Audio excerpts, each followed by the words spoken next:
إن الحمد لله نحمده ونستعينه ونستغفره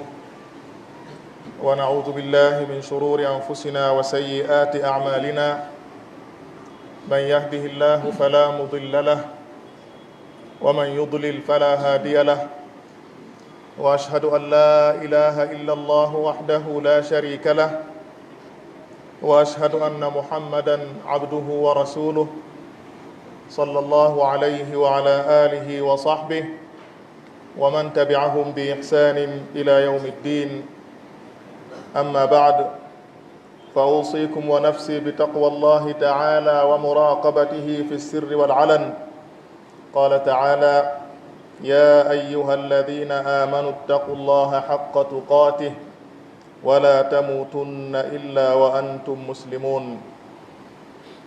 أيها المؤمنون إن دين الإسلام دين محبة وألفة وتعاون وإخاء وصلاح وإصلاح ألف بين قلوب المؤمنين وأصلح ذات بينهم وجمع كلمتهم على الحق والهدى فاجتمعت بالإسلام القلوب المتنافرة والنفوس المتعادية وأصبحوا إخوة متحابين متوادين بل أصبح مثلهم كمثل الجسد الواحد إذا اشتكى منه عضو تداعى له سائر الجسد بالحمى والسهر musidɓe julɓe tedduɓe haray mi wasiike hoore an ɓeydugol hulde Allah subhanahu wa ta'ala waɗa yamirooje makko ɗen embere mbawɗiiji men ɗin accita terto fottito dendanangal haɗoje makko ɗen yo Allah on newnan en si ɗum yawti haray musidɓe tedduɓe ande wondema ka dina l'islam ko diina giggol giɗidiral e diina yamirka wowodiral e diina wallidiral e diina musiɗɗoyagal e diina moƴƴugol e hoore mum e moƴƴingol o l'islam woni sabu ha ɓerɗe wowodiri ɓerɗe gomɓe ɓe wowodiri konngol maɓɓe ngol woni hunde wotere moƴƴide hakkundeji maɓɓe e hoore goonga e hoore peewal ɓaawo nde ɗe tawno adil islam on ko ɓerɗe añidirɗe ɓerɗe huccodirɗe ɓaawo l'islam on ɓe wonti on ɗum musidɓe yiɗidirɓe wallidirayɓe haa ɓe wayi wa ɓanndu woturu taway ndu si teral gootal musama e ɓanndu ndun tere heddiɓɓen fof fowtotako haa museni ndin iwa e teral musangal ngal haray musidɓe tedduɓe ngal ɗo siɗɗankaku imanuyanko e ngal ɗo ngol ɗo giggol ka diina l'islamu on ari tentingol ngol ɗo giggol l'islamu on rerɗini wattangol ila e ngol ɗo giggol toppito ngol ɗo siɗɗankakuyagal hakkundeji yimɓe ɓen woɗɗito e dendanagal sabuji tawayɗi ko lo'inayɗi ngal ɗo siɗɗankakuyagal e ma ɗum itta siɗɗankakuyagal ngal e wallidiral ngal e wowodiral ngal e yiɗidiral ngal e hawral ngal haray l'islam o hino haɗi kala ko tawata ittana en ɗum ɗon haɗi kala ko tawata ko addanta en ngayguji kañum e haasidiji hakkundeji men ha hewti taƴodiro huccodira hara tuggidirta nelaɗo men sallllahu alayhi wa sallam feŋŋinani en hulɓinagol ngaygu añidiro e hulɓinagol taƴodiro e hawreji e hulɓinagol batte mu'um mawnugol batte mu'um ka dina e maako maɓɓe tedduɗo mo ɓe maaki dabba ilaykum da'ul umami qablakum alhasadu والبغضاء هي الحالقة لا أقول تحلق الشعر ولكن تحلق الدين والذي نفسي بيده لا تدخلوا الجنة حتى تؤمنوا ولا تؤمنوا حتى تحابوا أفلا أنبئكم بشيء إذا فعلتموه تحاببتم أفشوا السلام بينكم بما كيودو حديث دب إليكم يعني رابيون هوتي إمون أنون كدي نيو wonnoɗo e mofteji adimo on ɗum woni on ñaw haasidiyagal kañum e ngaygu añidirgol ɓe maaki noon ngaygu ngun ko ɗum woni fembay ɗum ko ɗum woni taƴay ɗum ɓe maaki wona fembay ɗum sukundu bal haray ko taƴay ɗum fembay ɗum ittay ɗum diina kan haa ɓe maaki ɓe wondiri on mo wonki maɓɓe woni e junngo mum ɗum ko Allah subhanahu wa ta'ala en natta aljanna haa gonɗinen en gomɗinta haa yiɗidiren ɓe maaki on wakkatami yeeto on e hunde tawayndi si o waɗinde o yiɗidiray ɓe maaki afsu salama baynakum sakite salminago ngon sakite hiwrodiral ngal hakkundeji mo on oɗo hadis holli en honɗum wondem haray hawreji e ngayguji e konnagoyagal ɗum ɗon ko wona ɗum saabu ha dina kan iwa yo allahu on hisin en haray kadi si en taskike e oɗo ñawu ngaygu en taway kaw sakitoto e yimɓe ɓen ko so tawi limanu maɓɓe on looyi hande kadi jokkodiral ngal hakkude maɓɓe e joomi maɓɓe ko ɗum woni taƴi ma ɗum looyi ɓe fof ɓe hucci e aduna on ɓe bambodiri e aduna on hande kadi hiɓe adodirde fi heɓugol koko wiyete aduna hara mo kala fayida ko ɓuri hittirde ko ɓuri wonde himma mum ko heɓugol oɗo aduna ko ɗum woni ko o faandi ko ɓe yimɓe ɗon e on ɗon sifa on ɗon jama ngu ngaygu oɗo ñawu woni ko sakitoto hande kadi taƴodiral waɗa huccodiral waɗa hawreji tun hara woni hakkundeji maɓɓe hara wona hay fuy sina saabu koye geɓoye aduna tawa ko gasay koye si ɗum ɗon no waɗi ɓaawo nden noon hawre honum ɗum jibinta ko honɗum ko lowugol julɓe ɓen ɓe hoya hande kadi hara ɓe ala doole Allah subhanahu wa ta'ala ko ɗum rentini en e mum kaw daali wala tanaza'u fatafshalu wa tadhhaba rihukum wo tawon poɗodir hande perdoton perdoton hande kadi doole mon ɗe yaha bimana lo on hara musidɓe tedduɓe o sharia l'islam hino addani en honɗum yamiri en moƴƴintingol hakkundeji yimɓe ɓen fiyo ɓerɗe gomɗinɓe ɓen wonu laaɓuɗe ɓerɗe wona yiɗidirayɗe ɓerɗe wona eɗe harana taƴodirayɗe ma ɗum harana haɓuɗe Allah subhanahu wa ta'ala o daali fattaqu llaha wa aslihu dhata baynikum allahu yamiri en oɗo aya yo en huro Allah subhanahu wa ta'ala moƴƴinen hakkundeji me en allahu on daala e aya goo kadi innama almu'minuna ihwatun fa aslihu bayna akhawaykum wattaqu llah allahu holli en oɗo aya kadi yamiri en holli e wondema julɓe fof koɓe musidɓe yamiri en kadi yo en moƴƴintin hakkunde siɓɓe men ɓen so tawi waña hawre hoyyani hakkunde maɓɓe haray moƴƴintingol hakkunde yimɓe haɓuɓe ko hunde tawayde ko golle mawnuɗe ko golle marɗe ɓural moƴƴa ka Allah subhanahu wa ta'ala marɗe joddi molanade ka Allah subhanahu wa ta'ala moƴƴintingol hakkunde yimɓe ɓen Allah subhanahu wa ta'ala holli en wondema ko ɗum ɓuri moƴƴude e ko sownodirayɓe ɓen sownodirta kon allahu on daali la hayra fi kathirin min najwahum illa man amara bi sadaqatin aw ma'rufin aw islahin bayna annas wa man yaf'al dhalika ibtigha'a mardati llah fa sawfa nu'tihi ajran 'azima allah holli oɗo aya wondema moƴƴere ala e ko ɓuri heewude mais ko heewi e ko sownodirten kon si wona o yamirɗo ittugol sadaka ma yamirɗo ko moƴƴi ma ɗum moƴƴintingol hakkunde yimɓe ɓen allah o wi en noon kala on waɗa ɗum ɗon hara ko fi Allah subhanahu wa ta'ala on tigi waɗiri allahu on fodimo wondema o kaymo joddi mawnude yo Allah waɗon e ɓen ɗon hara no jeeya kadi e ɓural moƴƴingol ngol hakkundeji yimɓe tawde ɗum hino ɓuri moƴƴude edi naafiloji korka e naafiloji julde nden bal e naafiloji ittugol sadaka sabu hon ɗum sabu nafa mum kan eggay iwa e jommum yaha e woɓɓe goo sa moƴƴitini hakkunde maɓɓe hara e nafa kan eggi e maɓɓe wona an tun heeɓi nafa kan si a juuli ko an tun naftori si a hoori ko an tun naftori lakin si a moƴƴitini hakkunde yimɓe hara e nafa kan ko ɗo wiyete mutaaddi hara hande kadi ka eggi ka yahi e ɓe moƴƴinɗa hakkunde mum ɓen nana sallllahu alayhi wa sallam ɓe maaki o wakkatami yeeto on ko ɓuri moƴƴude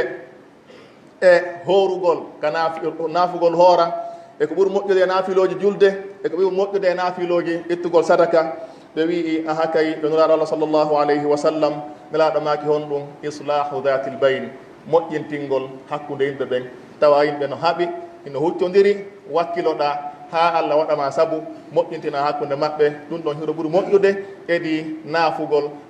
juula edi naafugol hoora edi naafugol itta sadaka kono noon kadi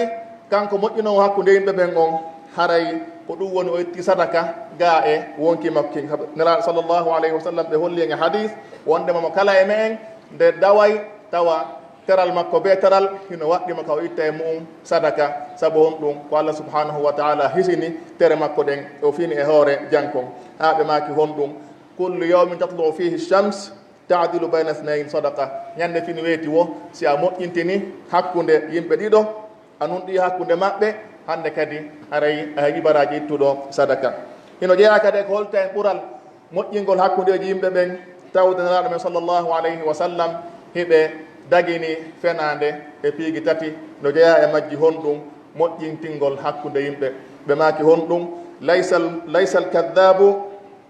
alladi yuslihu bayna annas fa yanmi hayran aw yaqula hayra ɓe maaki fenowo ŋiñaɗo on wonaali on moƴƴintinowo hakkunde yimɓe o egge hakkunde maɓɓe ko konguɗi moƴƴuɗi fiyoyi hakkunde maɓɓe moƴƴu ma ɗum o woola ko moƴƴi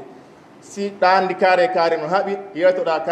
kaardemeɗe wonno e makko masalan ñande kaari o woli e ma e moƴƴi o inni mo yiɗuma sifa ɗin piiji wonna kada oya sifa mum ko tawata soya nani weltoray ɗum wona saabu haaɓe ɗo maɓɓe ɗe ɓattodira nene tummidirɗaɓe wo har ɗum wone saabu haaɓe wawa moƴƴintinde hara nden ɗon fenade no jeeya e ko nelaɗo men sallllahu alayhi wa sallam holli en wondema haray ko fenade tawa e nde wonande ñiñande saabu haray ko moƴƴintinir ɗum hakkunde yimɓe ɓen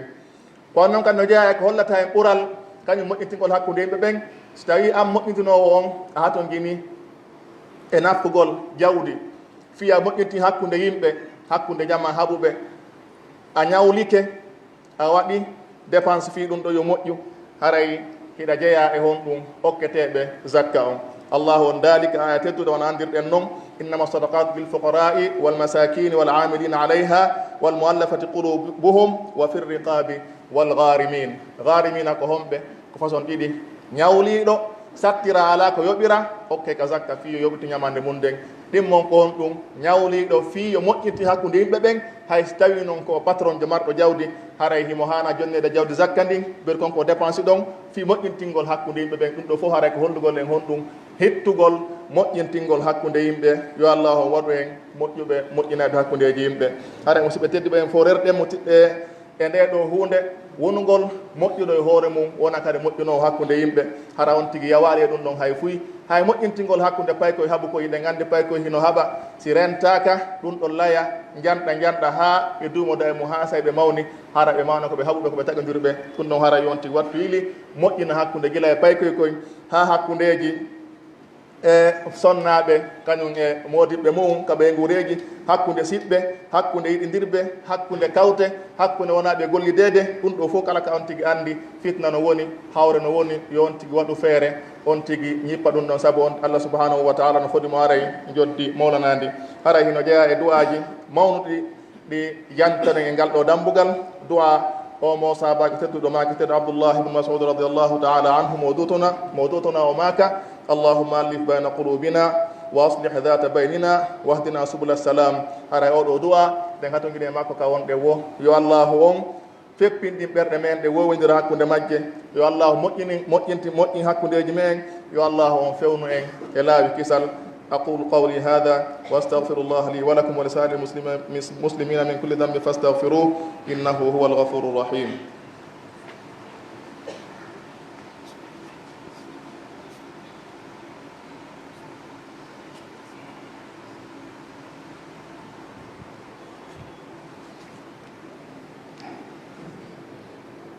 الحمد لله رب العالمين وأشهد أن لا إله إلا الله وحده لا شريك له الملك له الملك وله الحمد وهو على كل شيء قدير وأشهد أن محمدا عبده ورسوله صلى الله عليه وعلى آله وصحبه ومن تبعهم بإحسان إلى يوم الدين أما بعد جلبة تدبه أبو هريرة رضي الله تعالى عنه وفي لك وندم النبي صلى الله عليه وسلم ماكي dambuɗe aljana ɗen hono uddite ñande tenerre ɓe e alkamisare ɓe yaafane kala on jiyaɗo tawɗo cirkana Allah subhanahu wa ta'ala tawɗo ko wotinɗinɗo si wona gorko ma neɗɗo tawa wono hakkunde makko e musidɗo makko hawre e gañanade hawre hakkunde maɓɓe ɓeɗo allahu wiyana ɓe honɗum andiru hadain hatta yastaliha ɓeɗo ɗiɗo habbe yafanagolɓe zunubaji maɓɓe ɗin ha ɓe moƴƴintina hakkunde maɓɓe hara en andi hulɓinagol hawreji wonata hakkundeji yimɓe ɓen kon wona e saabu ha on tigui ronke yafanede zunubaji mum hawre nden noon mo kala e me en no anda haɓay e goɗɗo ko tora ko honɗum ko so moƴƴintinama yo on tigui jaw moƴƴintingol hakkude mum e siɗɗo mum on ɓe yaafodira e ko feƴƴi kon ɓe weltita ɓe wonta julɓe welduɓe ko ɗum watta so zunubu maɓɓe on hino yaafe tenerre ɓe alkamisare ɓe kala julɗo tawa wona sirkanowo allah subhanahu wa taala yaafante zunubaji mum si wona ɗiɗo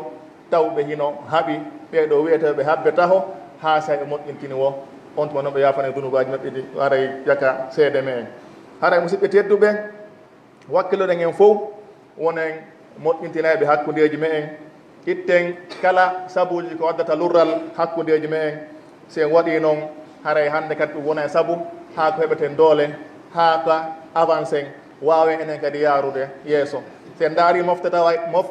tawaɗi heno lurri ɓenno hara naafi yargol yeeso wolta fi mum hande kadi hara ko conflit gi tun régilgol hakkudeji maɓɓe e conflit gi tun ko ɗum ɓe wurata kamɓe baynama heddiɓe kañum no darude fi no yarira yeeso an kan hiɗa e soñdia e darugol tun ñande o ñande ko honno régilgirta machakil probléme ji ko wonɗa e mum kon ɗum ɗo fof ko alamaji honɗum e hulɓinagol e angal moƴƴugol koko wiyete lurdal e angal pottal yo allah moƴƴi hakkudeji me en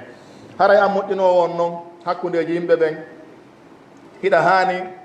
sifitorde yoga e piiji ara num ɗum yo taw hara ko fi allah subhanahu wa taala wonɗa e moƴƴintinirde hakkude yimɓe ɓen wona fi yimɓe wowlu ma fi yo nane ma fi yo manta ko ɗum wonna riya wona suma wona yingo ma ɗum nannani saabu ko allah subhanahu wa taala wi ena aya mo jannguɗen nane on kala on waɗɗo ɗum ɗon hara ko fi allah subhanahu wa taala on tigui waɗiri haray himo mari baraji mawɗi yo allah okkor en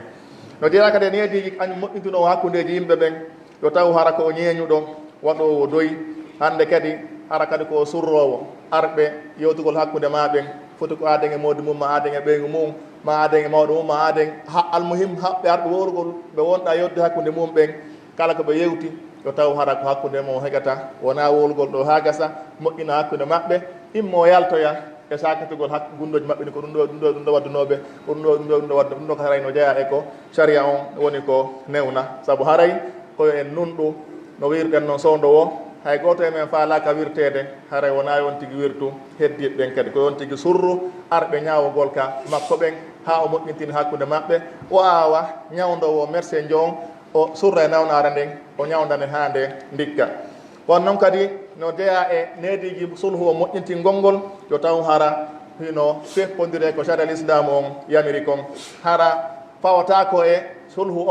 on ɗum harmigol ko dagui ma ɗum daguingol ko harmi sabu nelaɗo men sallllahu alayhi wa sallam ɓe maaki moƴƴintingol hino dagui hakkude julɓe ɓen si wona moƴƴintingol sulhu tawɗo hino daguini ko harmi ma ɗum harmini ko dagui ko waɗi ɗum ɗon fof e ɓaawa ɗum ɗon fof kadi on tigui wallinora allah subhanahu wa taala toro allah subhanahu wa taala yo allahu on feppintinɗum e goonga e ko woni e moƴƴintinde hakkude jama on saabu haray ko ƴoƴuɗe wo ko maɗen hakkille wo e wawata heɓude ko faalɗen kon si wona allah subhanahu wa taala faabi en hawrindini en e sawaba haray en fof ɗen hato guini wonugol hunde wootere wonen jama gooto ɓernde wootere fiye waw yarde yeeso haray wo aali woɓe naafigiɓe ɓe allah subhanahu wa taala ñiñi o daali tahsabuhum jamian wa qulubuhum shatta hara mo wi en inna en fof ko en gootum en fof ko en hunde wotere ka konngudi e ka yewtereji kono hara ɓerde men ɗen hino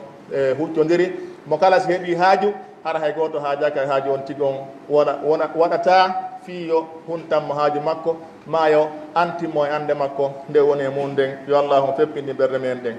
اللهم أصلح ذات بيننا وألف بين قلوبنا واهدنا سبل السلام وأخرجنا من الظلمات إلى النور اللهم صل على محمد وعلى آل محمد كما صليت على إبراهيم وعلى آل إبراهيم إنك حميد مجيد وبارك على محمد وعلى آل محمد كما باركت على إبراهيم وعلى آل إبراهيم إنك حميد مجيد وارض اللهم عن الخلفاء الراشدين الأئمة المهديين أبي بكر وعمر وعثمان وعلي، وارض اللهم عن الصحابة أجمعين وعن التابعين ومن تبعهم بإحسان إلى يوم الدين، وعنا معهم بمنك وكرمك وإحسانك يا أكرم الأكرمين. اللهم انصر إخواننا المستضعفين في كل مكان، اللهم كن لهم ناصرا ومؤيدا وحافظا ومعينا. اللهم وعليك بأعداء الدين فإنهم لا يعجزونك. اللهم إنا نجعلك في نحورهم ونعوذ بك من شرورهم. اللهم آمنا في أوطاننا وأصلح أئمتنا وولاة أمورنا، واجعل ولايتنا في من خافك واتقاك واتبع رضاك يا رب العالمين. اللهم وفق ولي أمرنا لما تحبه وترضاه من سديد الأقوال والأعمال يا ذا الجلال والإكرام. اللهم آت نفوسنا تقواها وزكها أنت خير من زكاها، أنت وليها ومولاها. اللهم إنا نسألك الهدى والتقى والعفاف والغنى. ربنا آتنا في الدنيا حسنة وفي الآخرة حسنة وقنا عذاب النار. عباد الله، اذكروا الله يذكركم واشكروه على نعمه يزدكم، ولذكر الله أكبر والله يعلم ما تصنعون.